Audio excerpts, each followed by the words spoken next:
Thank you for tuning in to another edition of Pre-Market Pulsescan. Today is Monday, August the 7th, 2017. The time is 12 minutes after 9 a.m. Eastern Standard Time. Starting off with gold futures. As you can see, gold right now is trading down $2 at 1262.40. And as you can see on the daily chart here, the market has been coming off and losing momentum now. This would be the second day in a row. Friday gave up the momentum, failed to close above the daily momentum line, and now we have some slightly more selling. We have intraday support right at the trend line of 1257.80, and then we have the next support at 1251.50. All things being equal, these supports should possibly hold. However, if they do not, then we're looking at being down back below possibly 1220 by the mid-month here in August. So that's kind of what we're looking at. It is what it is. It needs to find its footing here around these two support lines. All right, we got to get a bounce from there. If not, then the vortex is going to kick in and prices will be sucked here below the Kumo cloud as we get down here. And when we get to contract rollover around this date of August the 18th, that's probably what we'll be around the 1220 level. Either we would have spiked there on an intraday or possibly even closed there. All right, so at some point prices will go there between now and then if we get sucked into this vortex. And really the time to do this, if it doesn't do anything today, it has tomorrow. Tomorrow will be a key day for gold. Gold needs to maintain these trend line supports on a closing basis. All right. Now, if we switch to the weekly side, you can see down here, the weekly momentum is at 1256.90. Okay. So we can't close below that this week. We need to be able to stay above that. If not, then we give up momentum on the weekly chart as well as on the daily chart. And then you get down here where you have some trend line support at 1250.70 and 1244.40, but that puts you inside the Kumo cloud. And you know about the Kumo cloud of death. It's a vortex. It likes to suck prices into it. So we'll see what happens. Crossroads, do or die for gold. Taking a look now at silver. Let's see what we got. All right. On the silver chart, we're already well below the Kumo cloud of death and not looking so spiffy. Gave up momentum on both daily and weekly charts. All right, the weekly chart down here in the corner, you can see we're below the momentum line here, and we're below the momentum line here. So this one is bearish and falling off of a cliff. Right now, silver's down as well. All right, let's flip the script, go to the overnight. You can see the Dow is up 27 points at 22,044. The NASDAQ is at 5909, up 11. S&P 500 is up 2 1/4 at 2474.25. The Russell up 0.90 at 1412.10, and gold is at 1262.71, down $1.90. Silver is at 16.16, off 9 cents. Crude oil is at 49 even, down 57.5 cents. The long bond is at 154.03. It's flat. And soybeans are at 964.50, up 7 3/4 cents. And looking at the euro is up 27 pips at 118.18. So it's maintaining that 118 line. 118 is psychological support for the bull market now in the in the euro. Pound is down 11 pips at 130.42, and the Aussie is at 79.01. Off about 20 pips. And the dollar is at 93.47 after hitting 93.54. and it's off about 6 pips. So this is interesting because the US dollar powered up, just like I told you it would. The question is, where is it going to go from here? Let's take a look, because that is the million-dollar question. All right. Once they've taken it down to as low as they think they need to take it, then they can have a little bit more wiggle room. So right here, you see, we got down to 92.54, or up a full penny from that. And then here we are. You got this on the daily chart. You got trendline resistance at 93.97, and then up here at 95.62 and a half. All right, this is the long-term trend line resistance. This is the intermediate trend line resistance. Okay, so right now you're above the daily momentum. So a close above 93.23 would definitely lock in and show more upside for even tomorrow, even though you're in an overbought situation at this point. So longer term, downtrend still intact. Shorter term, we got positive momentum going forward. So the question is this price action going to be enough to affect the commodity prices? And I'm going to say not really, because beans are up 7.75 cents, and so is the dollar. All right, the dollar has strengthened off those lows. Beans couldn't maintain the $10 mark when this was falling apart. So we just got some interesting things that are just, coming here. I think the big story, though, is what's been happening in the crypto space over the weekend. Cryptos did power up pretty significantly, and I think that is going to be something that is going to continue. I have been tracking that as well. Excuse me. And for those of you that subscribe to the weekly post wave price triggers, we've been riding it. System's been spot on with that as always. Let's see if I can pull a little something up here for you so you can take a peek. Let's see if it'll work. Sometimes I don't always have the system availability to do that, but we're going to see what we do now. Let's see what we got. While that's loading, let's look at this Dow real quick. 22,000. I remember a very long time ago, I warned about that. All right, so just almost like just parabolic straight up. The market's still in a parabolic state, just going straight up, no end in sight. But if you look at the Russell, it's the weakest, and it's already starting to push back from the momentum line here. It gave up its momentum on the daily and the weekly. All right, now you went up and touched it intraday, in the overnight market, but that's it. This one is still looking mad bearish right now.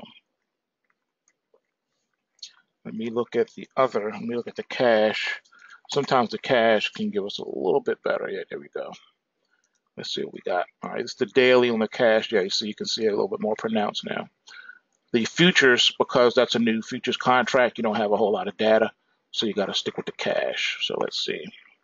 The cash here is, just straight down from 1452.09 all the way down to 1412.32. And you got a little support here at the top of the Kumo cloud. It's acting as support. So 1400 is a key psychological support. It also coincides with the top of the Kumo cloud. As long as this can stay above that, I don't see a problem. I think the market will continue to bounce up a little bit here in synergy with the other markets. So this is interesting indeed. All right, let's take a look at the coinage real quick. I think I got it up for you now, so let's switch our screens.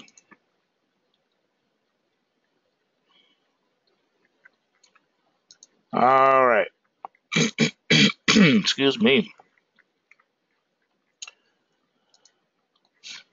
All right. So you see here the Bitcoin chart.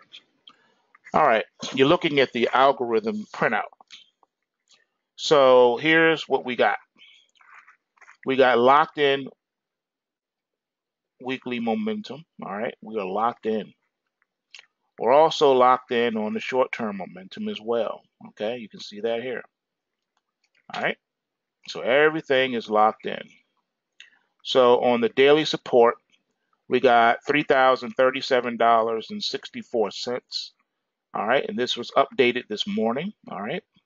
So that's where we are on the daily. We got 3,037.64. And here we are at a new high of $3,370.68. Wow. Look at this. Look at this parabolic bar here. Just shot straight up, man. All right. Just straight up. I don't see any end in sight right now. This market is powerful. When you get these markets in parabolic states like this, parabolic bull markets, there's nothing you can do except for to buy them. Every correction is being bought. Here you had a really really amazing correction, and this is a daily chart too, by the way. And it was bought up. Had another correction. It was bought up. Another little mini correction, and it was bought up. Every pullback is an opportunity to get long in this space. See if we can pull up the weekly here. See what we got. It may take a moment to upload. Okay, there we go. All right, on the weekly, same thing. You're locked in. You're trading above your momentum line here. So this week, all this market needs to do for this week, basically to maintain what it's doing, we just need a close above 2580.71. All right, $2,580.71 is all it needs to maintain. If it can close above that, then it carries more momentum over into next week. That's how much power is behind the market. That's a lot of space between where you are now and where the momentum line is. So this thing is just, like I said, it's parabolic.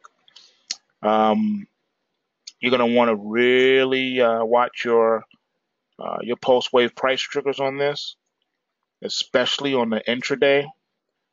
For those of you who are a little bit more active in this space, who are more active on the trading side, you're not looking at it from a weekly side, you're looking at it from a daily side.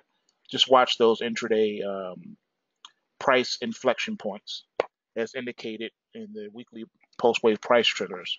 All right, so if you're long, watch the dynamic stop loss, because the dynamic stop loss is hunting those stops and telling you where the price inflection points will be, where the bots will kick in and push prices around. Okay, so just keep that in the back of your mind when you're looking at this. Okay, it's very, very, very key critical. Now let's see what else I might be able to pick up here real quick. Sometimes it's difficult to get to open what I need to open, so let's see what I can find out here. Let's do, I'm going to pick up Steam real quick for you, if I can find it. Okay, here we go. Let's see what we got going on here on this Steam.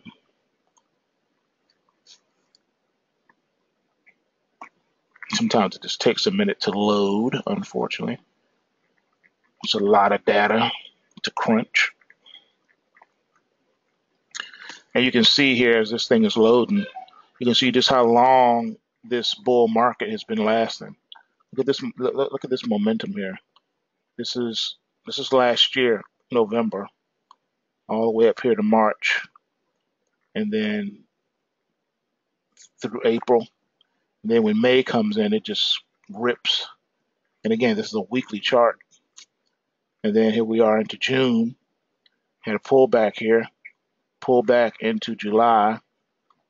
Then here we are, taking off July into August. Where she stops, nobody knows. The only thing you can do is watch your intraday price inflection points. It is very critical and key to do that. You're going to want to use your 2-bar Charlie method so that you can track your positions a lot better and closely tied to the market. For those of you that have a lot of profit locked in that you need to protect, the 2-bar Charlie method is the best way to go about doing that. If you don't know anything about the 2-bar Charlie method, that means you have not gone through the Learning Academy, and I highly, highly, strongly suggest you go through the Learning Academy and find and get that. One matter of thing I need to talk about at the I've done a lot of upgrading and updating over the weekend with the premium trading room, you guys. So listen up. You should check your email folders, check your spam and junk and trash folders, because notices went out giving you the access keys to the new premium folders for the premium trading room. Lots and lots of files being reorganized. What I did is there is a total of 3 files, one for the weekly pulse wave price triggers, one for documents, and then there's a tutorial one also where I take key tutorials from the Learning Academy and I place them in the folder. In order for you to play those files, I would suggest downloading an app called VLC Media Player. VLC Media Player plays just about any and every type of file type. So if you have VLC Media Player, you should have no problem playing those videos. Okay. So take a look at what I put in there. I think there are like 4 or 5 videos in there right now. And the 2-bar Charlie is one of them. All right. So peep that when you get a chance. All right. So we got the Steam loaded now. You can see that on the weekly basis, it's been rather flat. All right. Here we were, flat to slightly bearish. We had red, but we had no real convictions. Even though it was locked in, there was selling, but not enough pressure to really do too much. You put in a new low here, but then as soon as that low came in here on August the 1st, it pushed the price right back up again. You didn't revisit the highs that we made back here July 22nd, July 23rd, but it's flattened out. But now we're starting to build in sideways to slightly higher prices. We got bullishness locked in on the momentum side. You're still trading below that Kumo cloud, which is bearish on this daily chart, but it is what it is. And we just got the opening bell here, so I'm gonna have them wrap this up. I'm gonna pull up the weekly chart on the Steam so you can see where we are with that. All right. Here on the weekly chart, you're also below the Kumo cloud, but that's to be expected. And you see on the weekly, you have locked in bearishness. The weekly chart is more powerful, more telling, because basically the market is overall flat. But if I had to give the bias, I would say it's to the upside, only because on the weekly chart, you can see here it's sloping up. Yeah, you're locked in on the bearishness, but you're not getting any follow through in the price. If price rolls over while we're locked in, then we know where we're going. But you can see here, even the cloud is just flat. It's solid. $3 is a major resistance on this thing here. All right, even on this spike. But look at this long pointer you got here. This pointer is absolutely amazing. All right, he had a $5 day back in June 16th. All right, and now look where we are now. And this is on a weekly. All right, so the week of June 16th, this thing ran all the way up to over $5, and then here we are way back down here. But this is a chief pointer, a key pointer. And you know what we say about these pointers. All right, look what happened back here. All right, you had a pointer here, but this one right here was a key pointer. And price did come back down here to the pointer here. All right, prices came. Prices broke, just like the pointers told you they would. Now we're starting to make them here. All right, got a little beside itself here, but this pointer, and then you had another one, and then you had another one. We came down. Remember, pointers act like gaps. You're filling the gap, basically. All right, here you go. You tested it, didn't break it, and now here you are. I think the next stop now is this pointer here. Market wants to go back up and test that $5 range. We'll probably get exactly the $5 before it pulls back one more time. So at any rate, that's all I got now. So do yourself a favor if you have not already signed up for the weekly Pulse Wave price triggers. You can do so at pulsewavetrading.com. Learn how to trade these markets and make money when others don't. Learn what the central banks don't want you to know. Pulsewavetrading.com. And remember, bulls make money, bears make money, and pigs get slaughtered. So remember to take what you can and give nothing back. Peace.